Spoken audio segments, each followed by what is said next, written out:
계산으로 살아가시는 분 계시죠? 예? 계산으로. 그게 아니야.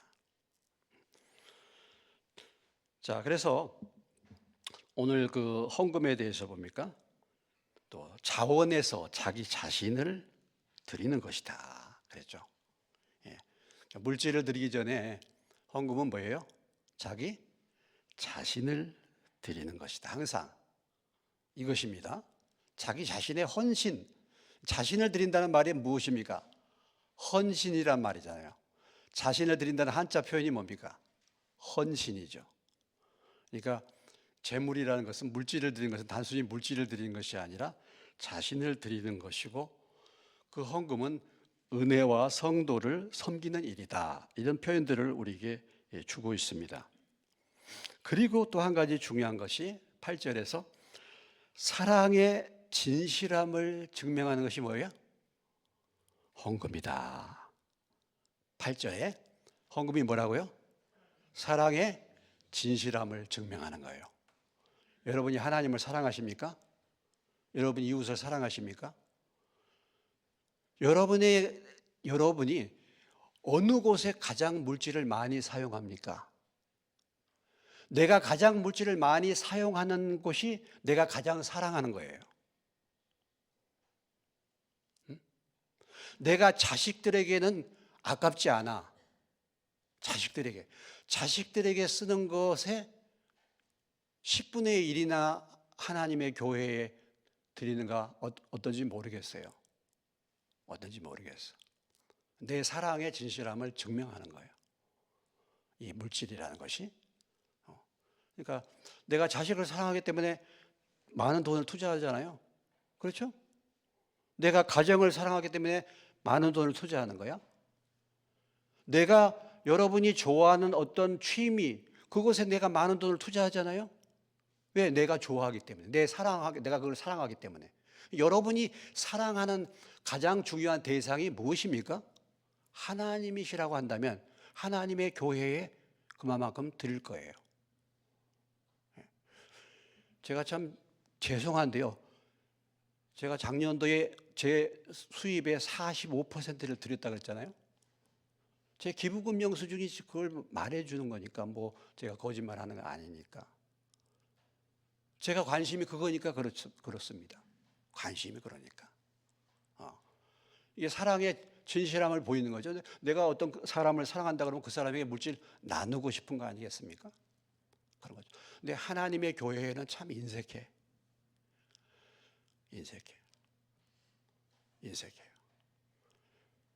내 쓰고 내 취미 활동, 내 자녀들에게, 내 가정에 투자하는 것에 비해서 하나님의 교회는 참 인색할 수 있습니다.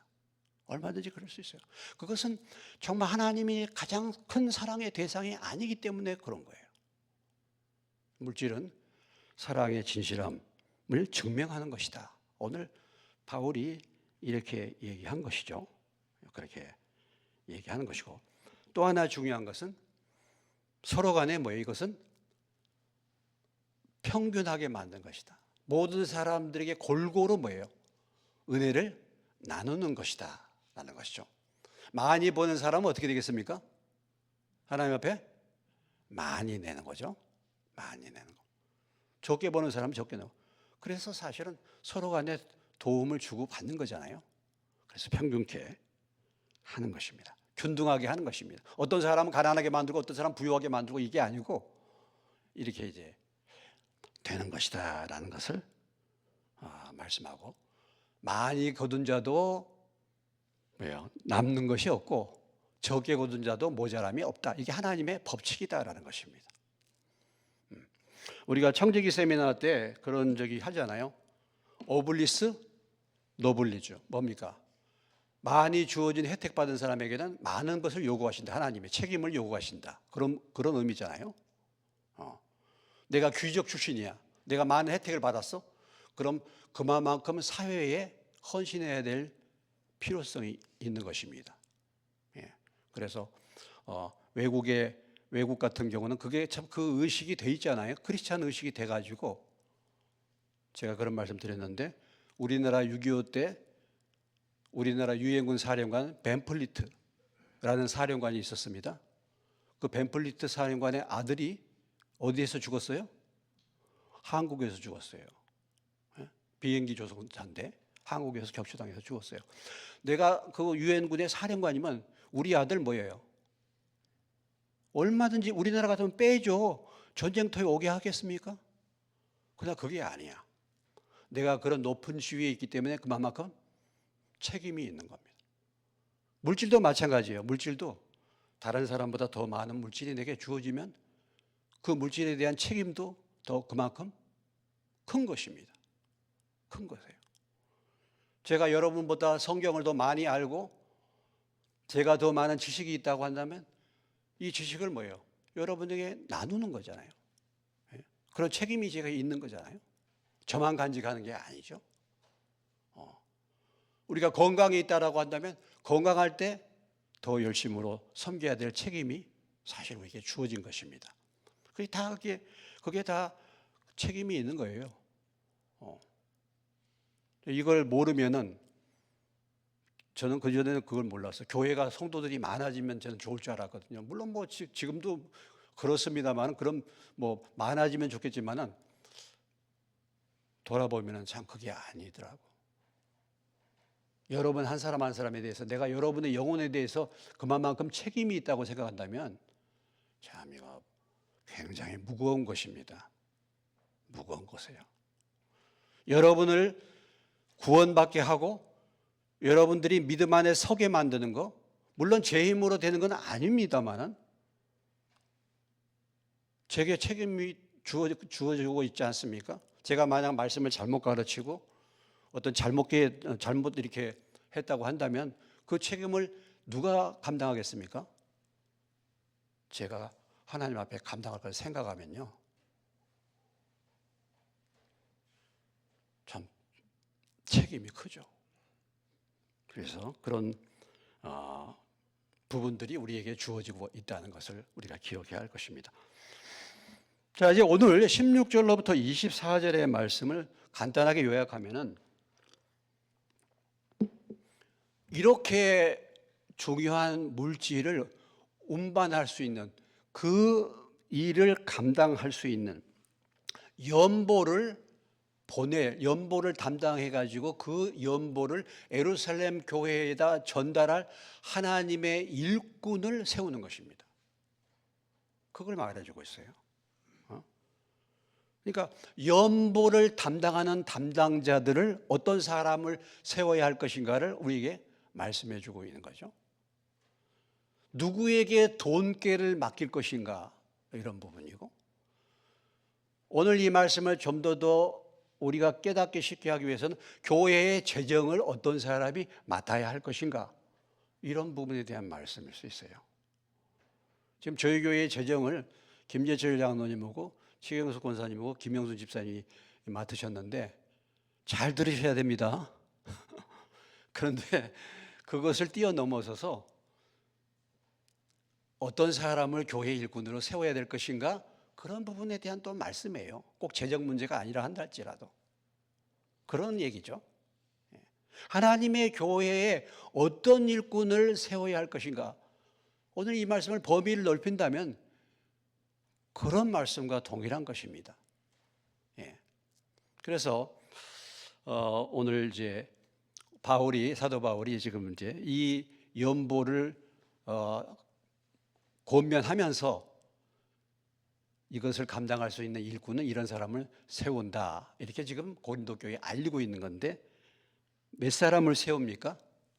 16절로부터 24절까지 말씀 내용에 보면 첫째는 누구를 세웠어요? 디도. 누구예요? 디도. 그 다음에 18절에 보면 뭡니까? 또 그와 함께 그 형제를 보냈다. 그렇죠? 그러니까 디도고 뭐예요? 여기 그 형제가 나오고 그 다음에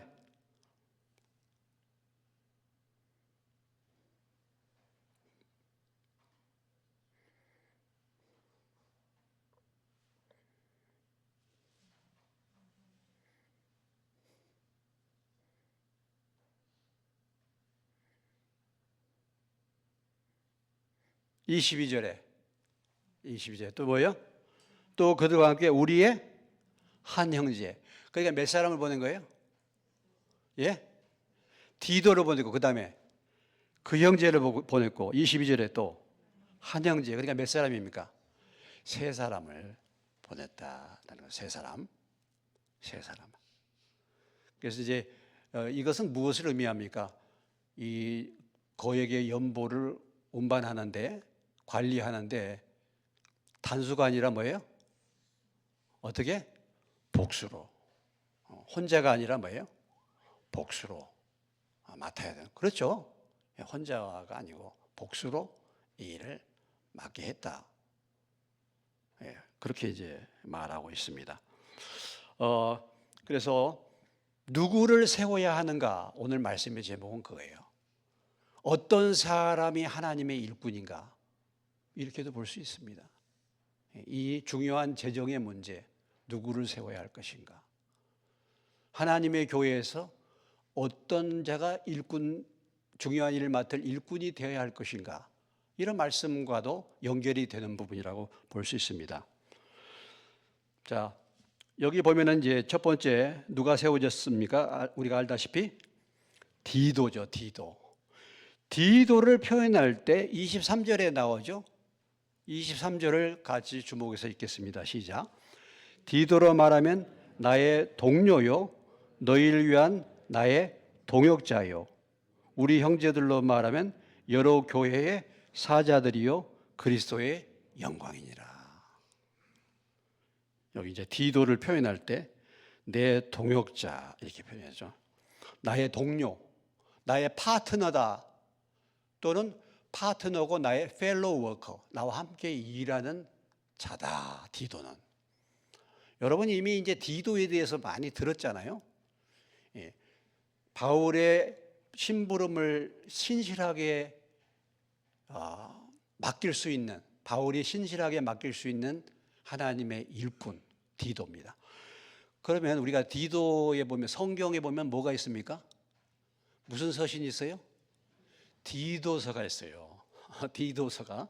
이 디도서가 바로 바울이 그 그레데 교회를 담임시키는 디도를 그레데 교회를 보내면서 어떻게 목회해야 할 것인가를 디도에게 전달해 주는 말씀이 디도서예요.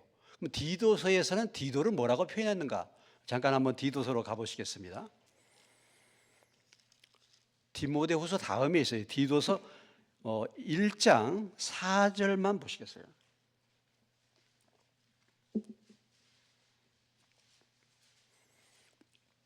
(348페이지예요) 자, 디도서 1장 4절을 보시겠습니다. 같이 한번 읽겠습니다. 시작. 같은 믿음을 따라 나의 참 아들 된 디도. 그러니까 사도 바울과 동일한 믿음을 가졌어요. 그리고 뭐라고 표현합니까? 나의 참 아들, 나의 진실한 아들, 영적인 아들로 디도를 부르고 있어요. 누구도 또 이렇게 불렀습니까? 디모데도 그렇게 불렀잖아요. 그러니까 이 디도야말로 사도 바울의 영적인 아들과 같은 참 믿음의 사람이다. 참자를 선언하잖아요. 참으로 신실한 일꾼이다. 이런 얘기예요. 이 사람이 디도였습니다. 디도. 자, 다시 이제 본문으로 돌아오시면은, 그러면 함께 보낸 형제는 어떤 사람들이었는가라는 거죠. 그러면 자, 18절을 보시겠습니다. 8장 18절 읽습니다. 또 그와 함께 그 형제를 보내었으니 이 사람은 복음으로써 모든 교회에서 칭찬을 받는 자다. 또 한 사람은 왜요? 복음에 서 있는 교회, 모든 교회, 마게도냐 한 교회가 아니라 그 지역의 모든 교회에서 그 사람 칭찬받는 사람, 인정받는 일꾼이다. 이런 얘기죠. 그것뿐만 아니라 그는 동일한 주의 영광과 우리의 원함을 나타나기 위하여 여러 교회의 택함을 받아 우리가 맡은 은혜의 일로 우리와 동행하는 자다. 무슨 얘기입니까? 이미 이 재정을 관리하는 경험이 있는 사람이다, 이런 거예요. 그래서 교회가 추천하는 사람이었다. 교회가 인정했고 교회가 뭐예요? 추천했어. 그리고 이미 그 일에 함께 동행했던 사람, 이런 사람을 디도와 함께 일할 수 있도록 그런 사람을 택했다라는 것입니다. 그 다음에 22절에도 보면 22절. 자, 22절 읽습니다. 또 그들과 함께 우리의 한 형제를 보냈노니 우리는 그가 여러 가지 일에 간절한 것을 여러 번 확인하겠거니와 이제 그가 너희를 크게 믿음으로 더욱 간절하니라 했습니다. 또 한 형제를 보냈는데 그 한 형제는 이 하나님께 맡긴 이 일에 대해서 뭘 가졌어요? 간절함을 가졌다. 간절함. 어떤 그냥 수동적인 것이 아니라 시켜서 어쩔 수 없이 하는 것이 아니라 뭡니까? 열정을 가졌다. 열정을. 그 일을 잘 감당해야 되겠다라는 그런 열심을 품었다. 그런 자를 세웠다라는 것입니다. 여기에서 우리가 살펴볼 수 있는 것은 특별히 일꾼들에게 있어서 나타나는 현상이 어떤 현상입니까? 대체적으로 보면은 16절에도 뭐예요? 너희를 위하여 뭐예요? 같은 간절함을, 이 일에 대한 열정을 품은 사람이에요. 간절함을 가진 사람이에요. 또 마찬가지로 두 번째 사람도 맡은 은혜의 일로 같이 동행하는 사람이고 또 한 사람도 간절함을 품은 사람이에요. 우리가 하나님의 일을 감당할 때, 맡길 때 뭐가 필요해요? 바로 열정, 간절함이 필요하다. 간절함. 이걸 다르게 표현하면 사모하는 마음이에요. 사모하는 마음. 그러니까 이런 열정과 또 뭐예요? 뭐가 있었습니까? 교회에서 뭐예요? 칭찬받고 인정받는 사람. 이런 자를 세웠다, 추천했다, 천거했다. 그런 자를 세웠다라는 것입니다. 로마서, 그 앞에 있는 로마서, 고린도전서, 로마서 12장 11절이죠.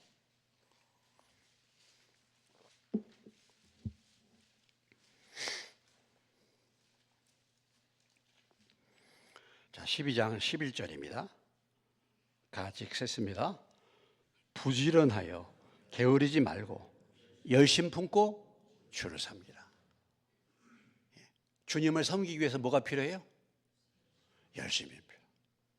부지런함이 필요합니다. 예수 믿는 거요, 부지런해야 믿어요. 그렇지 않습니까? 자, 보세요. 가정생활 해야지. 내가 뭐예요? 직장생활이나 사업해야죠. 그러면 우리가 충분하잖아, 일반 사람들은. 그런데 또 무슨 생활 해야 돼요? 하나님 섬기는 신앙생활 해야 돼요. 그러니까 신앙생활까지 감당하려면 어떻게 해야 되겠습니까? 부지런해야죠. 열심을 품으려면. 그러면은 다른 생활을 절제를 잘 해야 됩니다. 그래야 신앙생활을 감당할 수 있는 거예요. 그래야 이런 부분들을 잘 감당해야 되는 거예요. 내가 뭐 할 일 다 하고 뭐 다 하고 신앙생활 하기가 힘들어요. 이런 부분들을 그런 열심을 품고 주님을 섬기라 그랬습니다. 우리가 이제 이럴 수 있잖아요. 교회에서 그 사람을 인정을 해. 교회에서 칭찬해줘. 그런데 문제는 뭐냐면 열정은 없어요. 열정은. 그냥 수동적으로 그냥 이렇게 권면하니까 하는 거예요. 이렇게 그냥 시키니까 그냥 하는 거예요. 뭐 그렇게 볼 때는 교회에서 그냥 뭐 무난하고 그냥 인정해 줄 수 있죠. 그런 경우에는 무엇입니까? 무슨 일을 제대로 감당은 못하죠. 열정이 없기 때문에. 그럼 이 열정은 어디서부터 오는 겁니까? 사실은 하나님의 사랑이 충만해야지 열정이 생기는 거 아니겠습니까? 교회 일, 신앙생활을 어떻게 할 수 있습니까? 하나님의 사랑이 내 마음 가운데 부딪혀야지 열심을 품을 수 있는 거예요. 하나님의 사랑이 식어지면 열심도 뭐예요? 식어지는 거 아니겠습니까? 하나님의 사랑이 우리 마음 가운데 부은 바가 돼야지 열정이 생기는 거죠. 하나님의 사랑이 나를 감고 나기도 하고. 그런데 우리가 이런 부분에 이제 믿음이 떨어지고 그렇게 되면은 열심이 사라지잖아요. 열정이 사라지는 것입니다. 그래서 냉랭해지고 무감각해지고 무관심해지고 무덤덤해지는 거잖아요. 세계에서 가장 튼튼한 자동차가 어느 자동차겠습니까? 예? 가장 튼튼한 자동차 어느 자동차겠어요? 미국 자동차 기관에서 이제 다 테스트를 했는데 가장 튼튼한 자동차가 무슨 자동차예요? 서병학 집사님, 가장 튼튼한 자동차가 어떤 자동차겠어요? 세계에서? 잘 생각이 안 나요? 그냥 떠오르잖아요. 어디 자동차겠습니까? 김규 장로님 어느 자동차겠어요? 모르겠어요? 아유, 김철시 장로님. 장로님 물어봐요. 이관희 장로님. 볼보. 이태근 장로님. 예? 뭐요? 제가 잘 못 들었는데. 외국 브랜드를 얘기하는 거예요? 예. 자기발 자동차? 근데 참, 예. 독특하게 하시네. 상설이 사신 분. 이상중 하나님도. 이제 우리가 도요타랍니다. 도요타. 예, 도요타. 예, 도요타, 일본 자동차가 세계에서 가장 튼튼한, 고장 없는. 그래서 도요타에 그런 말이 있어. 첫 차를 렉서스나 이런 차 뽑지 말아라고. 왜냐하면 고장이 하도 안 나갔고 바꿀 수가 없대요. 그거 한번 사면 평생 3, 40년 써야 돼. 그러니까 처음 차는 그걸 쓰지 말라. 이런 말이 있어요. 근데 평균적으로 30만 내지 40만 킬로를 타도 전혀 고장이 없대요. 부품도 별 이상이 없답니다. 그러면 차가 오래 가려고 하면은 어떻게 해야 되냐? 그러면 도요타의 그 경영 그 책에 나오는 건데 차를 오래 가기 위해서 그러면 차량을 운행하지 말고 그대로 두면은 오래 갈 수 있을 것 같지 않습니까, 여러분? 근데 그게 아니고 뭐예요? 차를 뭐예요? 늘 움직여줘야 된다는 거예요. 그래야지 기계가 맞물리고 기름도 쳐주고 그래서 그게 더 오래 간다는 거예요. 지금 요즘에 지금 차를 따로 운행을 안 해가지고 겨울 동안에 놔뒀더니 시동이 안 걸려. 그래야 또 불렀죠 또. 그러니까 안 쓰면 우리 교회 차도 별로 안 썼는데 그냥 스프링 쳐봐도 부러지잖아요. 그게 다 그냥 두면은. 그래서 적당히 시동을 항상 걸어줘야 오래 간다는 거, 오래 가고 뭡니까? 튼튼해진다는 거예요. 우리의 신앙생활도 마찬가지예요. 신앙생활도 일주일에 한 번만 시동 걸려가지고는요, 시동이 안 걸립니다. 예? 갑자기 무슨 일이 탁 닥쳤는데 갑자기 시동을 걸려니 시동이 걸려야 안 걸려요? 안 걸리는 거예요. 그래서 늘 뭐예요? 늘 순간순간마다 시동을 걸어야 되는 거예요. 그래야지 신앙생활도 강건하게 오래 건강하게 지탱할 수가 있습니다. 그래서 항상 뭐예요? 말씀의 시동을 켜시기를 주의 이름으로 축원합니다. 기도의 시동을 켜두시기를 주의 이름으로 축원합니다. 이런 거 안 켜두고 가만 놔뒀다가 일주일에 한 번 와가지고 시동 켜고 가면요, 어떤 일이 탁 부딪히면은 하나님과는 관계가 없어요. 우리 신앙생활이 그렇게 되는 겁니다.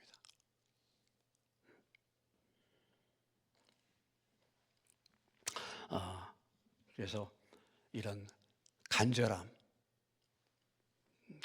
필요하고, 열정이 필요하고, 어떤 자기의 그 동기, 사랑이 필요하죠. 그런데 또 한편으로는 또 그래요. 또 한편으로는 뭐냐면, 이게 열심만 있으면 또 문제가 또 될 수 있어요. 열심만 있으면. 열심은 있는데 교회에서 인정받지 못할 수 있잖아요. 열심이 문제를 일으킬 수 있어요. 이게 참 이게 균형이 필요해요. 균형이 필요한 것입니다. 이 일을 그르치기 쉬워요. 이 일을 열심만 있으면요, 이 일을 그르치기가 쉬워. 그래서 이런 균형이 사실 필요합니다. 자, 왜 이런 일꾼들을 세워야 됩니까? 오늘 20절에 거기에 대해서 얘기하고 있잖아요. 20절을 우리가 주목해서 다시 보겠습니다. 시작. 이것을 조심함은 우리가 맡은 이 거액의 연보에 대하여 아무도 우리를 비방하지 못하게 하려 함이니. 그랬죠. 이 참 큰 돈을 만지는 건 자칫 잘못하면 비방을 받을 수 있죠. 지금 사도 바울이 사실은요, 이 비방을 고린도 교회로부터 받았던 거예요. 바울이 이걸 분명하게 지금 얘기해 주고 있잖아요. 고린도 교회 교인들이 바울에 대해서 그렇게 했지 않습니까? 속임수로 취했다, 이렇게 그런 욕을 얻어먹었잖아요. 왜? 큰 돈을 지금 다루는 것 같으니까 이런 얘기를 들었단 말이죠. 그래서 이 재정의 문제는 시험거리와 비방을 받기가 쉽기 때문에 신실한 일꾼을 맡기는 것이 너무나도 중요하다라는 거죠. 여러분, 우리가 어떤 사람에게 재정을 맡깁니까? 그래도 신뢰가 되는 사람에게 맡기는 거 아니겠습니까? 믿음이 있는 사람에게 맡기는 거 아니겠어요? 성경에 돈께 맡겼다가 문제된 사람이 누가 있습니까? 가룟 유다잖아요. 가룟 유다. 가룟 유다의 실상을 성경 그대로 표현하고 있잖아요. 요한복음 한번 가보시겠습니다. 요한복음 12장에 가보시면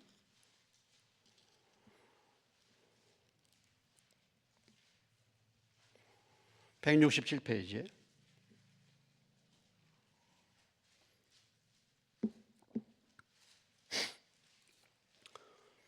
요한복음 12장 5절 6절 읽겠습니다. 이 향유를 어찌하여 300데나리에 팔아 가난한 자들에게 주지 아니하였느냐 하니, 이렇게 말하면 가난한 자를 생각함이 아니요 그는 도둑이라 돈꾀를 맞고 거기 넣는 것을 훔쳐가미라라. 누구 얘기입니까? 가룟 유다. 가룟 유다가 돈꾀를 맡았는데, 가룟 유다가 이렇게 일들을 하다 보니까 나중에 결국은 뭐예요? 은삼신령의 예수님을 팔게 되는 결과를 가져오게 된 거죠. 엘리사의 종이 있습니다. 누굽니까? 엘리사의 종? 게하시. 게하시도 물질의 유혹을 받아가지고 나아만을 문둥병 고쳤는데 엘리사가 안 받았잖아요. 그러니까 게하시가 나아만을 쫓아가가지고 그거 달라고 했다가 나중에 어떤 일이 벌어졌습니까? 문둥병에 걸리게 된 거잖아요. 요셉이 있습니다. 요셉은 어떤 사람이었습니까? 요셉은 보디발의 가정에 이 재정을 철저하게 성실하게 관리하는 사람이었죠. 그렇게 해서 인정받았지 않습니까? 그렇게 하니까 어떻게 됐어요? 보디발이 그 보디발 가정의 모든 일들을 누구에게 다 맡겼어요? 요셉에게 맡겨. 거기서 신실하니까 나중에는 어떤 일이 벌어졌습니까? 요셉이 애굽 전체의 재정을 요셉이 관리하게 됐잖아요. 이렇게 하나님이 은혜를 주신 건데, 사실 물질이라는 것이 참 시험 받기가 참 쉽죠. 시험거리. 비방받기 참 쉽습니다. 위험하죠.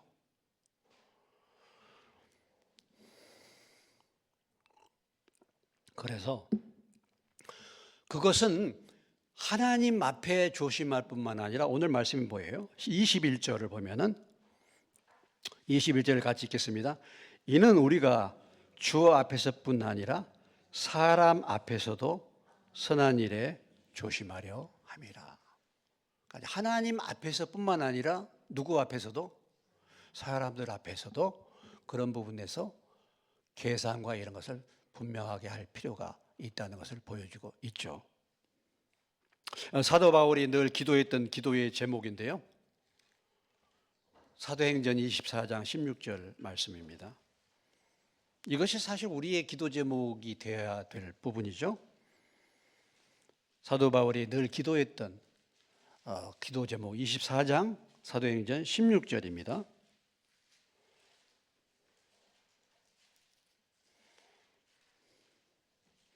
(24장 16절입니다) 읽겠습니다.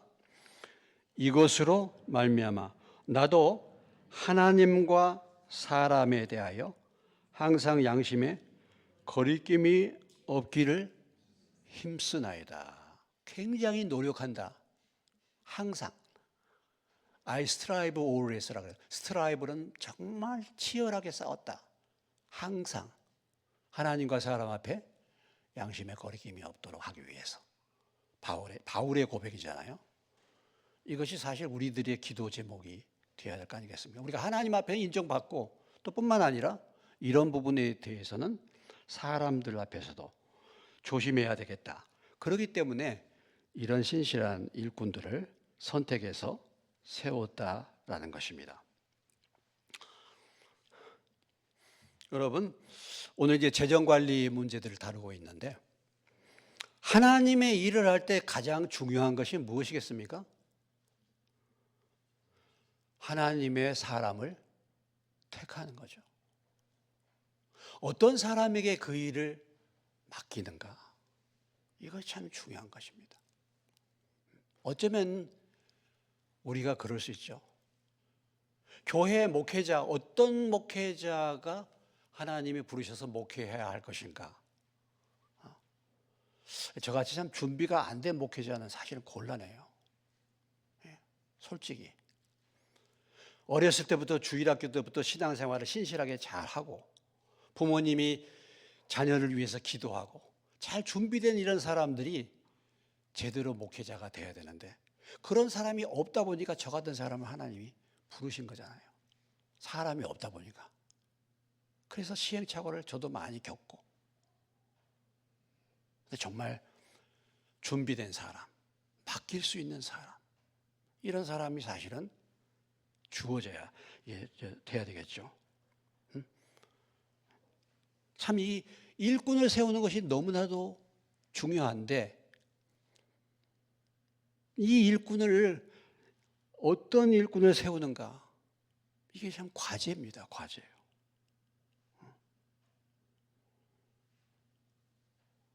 그래서 이런 고민들을 주님도 하셨잖아요. 마태복음 9장에 가보시겠습니다. 우리가 잘 아는 말씀인데요, 마태복음 9장에 앞에 있는 마태 맨 처음에 9장 14페이지.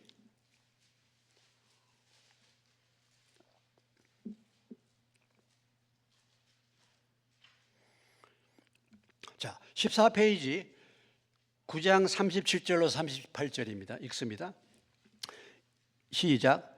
이에 제자들에게 이르시되 추수할 것은 많되 일꾼이 적으니 그러므로 추수하는 주인에게 정하여 추수할 일꾼들을 보내주소서 하라 하시니라.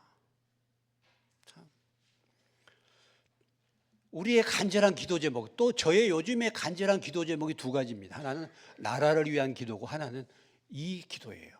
추수할 일꾼 좀 보내달라고. 일꾼이 부족합니다. 여러분들, 여러분이 사업을 할 때도, 식당을 운영할 때도요, 마땅한 일꾼을 구하기가 어려워요. 종업원을. 예? 그 뭐 사업해 보신 분들이나 뭘 경영해 보신 분들은 아시잖아. 진짜 좀 믿고 이렇게 신실하게 일할 수 있는 그런 사람을 구하기가 얼마나 어렵습니까? 조금 배우면 가버리고 뭐 그런 일들이 얼마나 많아. 일꾼이 너무 없는 거예요.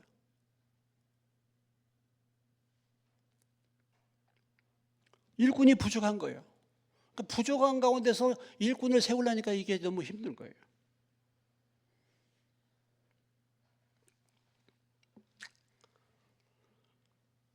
사무엘상, 사무엘상. 이제 수요 예배 때는 뭐 말씀을 많이 찾으니까 여러분들이, 자, 사무엘상 15장에 한번 가보시겠습니다.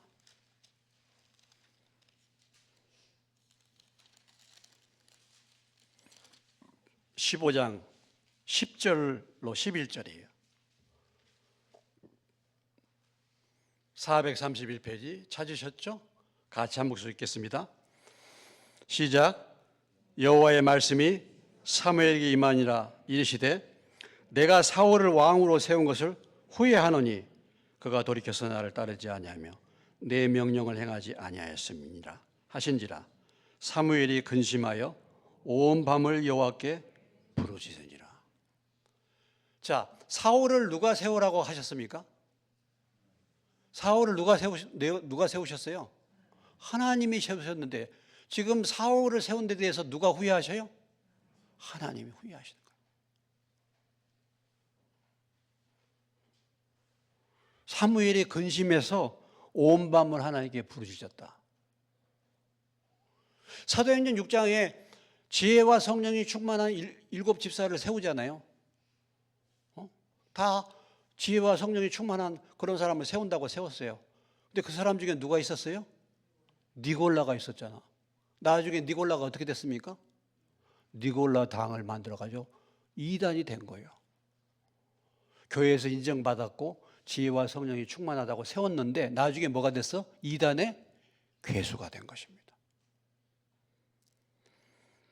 여러분, 하나님이 우리에게 뭔가 직분을 주고 세웠는데 후회할 수 있다니까요. 제가 여러분에게 그런 부분에서 뭔가 이렇게 일꾼들을 세우는 믿음을 가지고 세웠는데 후회가 될 수 있죠. 후회. 근데 오늘 말씀해 보면 하나님도 후회하셨다니까요. 하나님도. 이렇게 될 수 있는 것입니다. 그래서 오늘 이 8장 연보를 맡은 일꾼들을 생각해 볼 때 과연 나는 하나님의 일을 하는데 나는 어떤 일꾼인가라는 것을 우리가 한번 돌아봐야 될 것이죠. 나는 과연 간절함, 사모함이 있는가? 하나님의 교회에 성도들의 인정과 칭찬을 받아서 나를 정말 추천할 사람인가? 우리가 다시 한번 돌아봐야 할 것입니다. 나를 세웠는데 하나님이 아니 뭐 사울도 분명히 세웠는데 하나님이 후회하셨잖아. 그럴 수 있는 것입니다.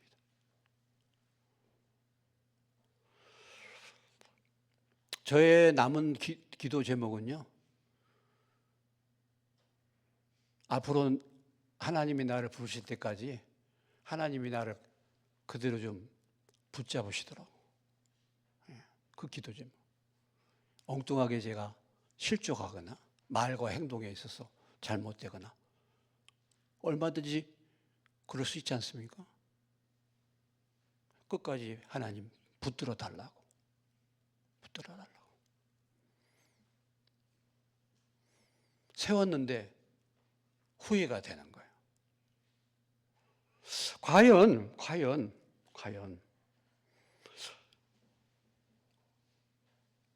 나를 맡기고서 나를 세우고서 세우신 분이 평안할 수가 있겠는가? 그 일을 정말 안심하고 맡길 수 있는 사람인가라는 거죠. 참 감사한 것은 저희 교회 지금 이제 재정을 맡으신 세 분이 아주 성실하게 잘 재정을 감당하고 있습니다. 할렐루야. 하나님의 은혜인 줄로 믿습니다. 예, 지금까지 큰 문제 없이 이렇게 참 은혜롭게 잘 감당을 하고 있어요. 네, 우리가 어떤 일을 맡든지 간에 그 일을 맡기고 좀 신뢰할 수 있는가, 안심할 수 있는가라는 거예요. 찬양이면 찬양, 어떤 학교면 학교, 중고등부, 청년부, 주일학교 그런 일들을 맡겼는데 좀 그런 부분에서 신뢰가 되는가라는 거죠. 그걸 맡기고서 안심이 되는가, 평안한가라는 거죠. 그런데 걱정이 되는 거죠. 걱정이. 근심이 될 수가 있는 것입니다. 오늘 사무엘이 그 일 때문에 근심이 돼서 밤낮 부르짖었다 그랬잖아요. 근심이 돼요. 그래서 밤낮 부르짖는 것입니다. 오늘 이런 하나님의 일꾼을 세워야 된다라는 것을 고린도서 8장 16절로부터 24절에서 말씀해 주고 있습니다. 제가 이제 그 유튜브에 가끔 보면 이렇게 이제 여행 가는 그런 유튜브가 나오잖아요. 그 여행을 이제 가는데 어떤 사람이 어떤 한국 저기가 이슬람권의 어떤 이제 자매를 알아가지고 그 자매하고 대화하는 것을 제가 잠깐 들었습니다. 그런데 이제 이걸 물어보는 거예요. 젊은 자매인데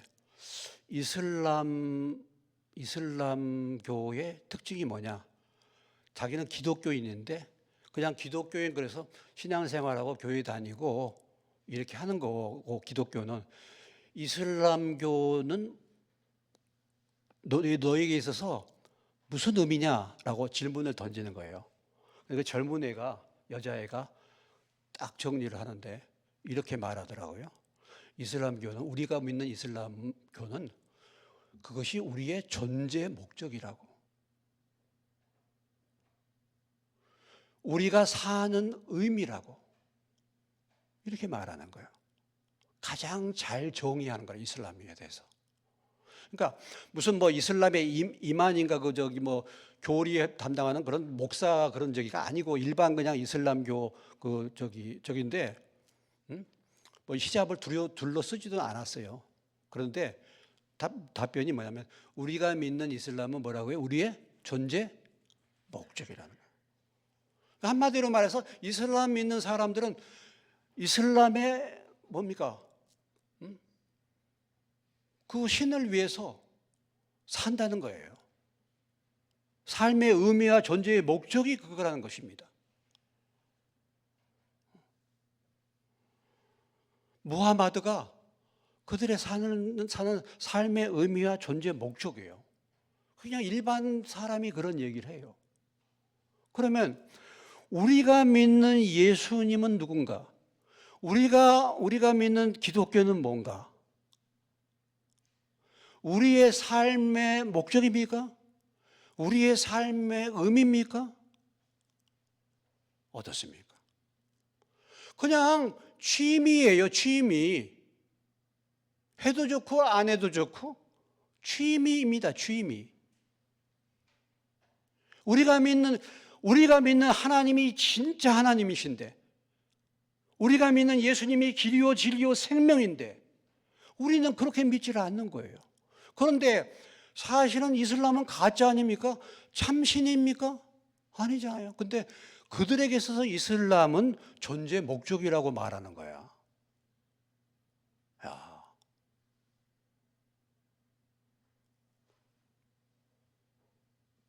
뭔가 다르지 않습니까? 다르죠. 가끔 가다가요, 우리 교회에 그때도 어떤 여자가 왔어. 여자애가. 응? 파키스탄에서 왔대. 기도처가 있냐고 물어보는 거예요, 기도처가. 그래서 너 크리스찬이냐 물어봤더니 아니래요. 이슬람이야.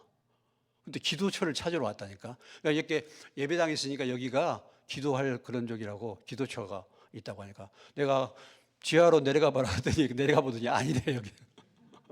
그러고 가더라고.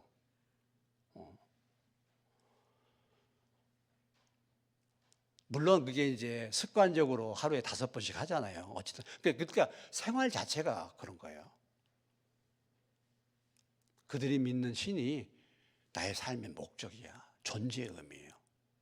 근데 참 보면은 이게 반대가 됐어, 반대. 그들은 가짜 신을 진짜 신으로 믿는 거고 우리는 진짜 신을 가짜 신같이 믿어. 이게 차이가 있는 거예요.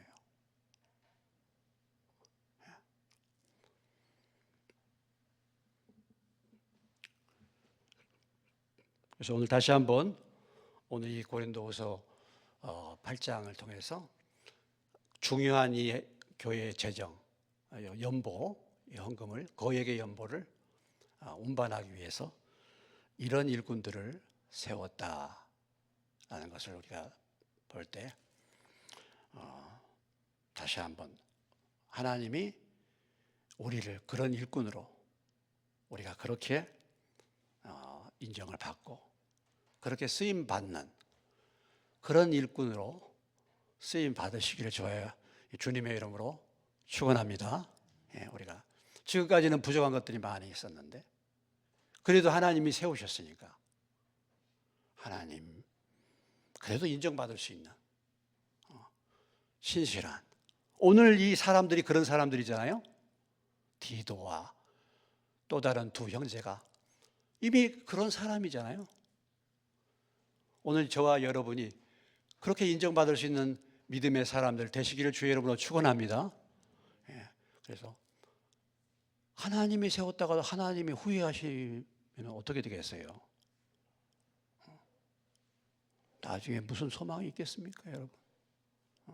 나는 너를 모른다 할 수 있잖아요. 그러나 나중에 하나님이 잘했다, 충성된 종아 이렇게 칭찬받을 수 있는 위양 하나님 앞에 부름 받았으니까 그렇게 변함없이 섬길 수 있는 저와 여러분 되시기를 주님의 이름으로 축원합니다.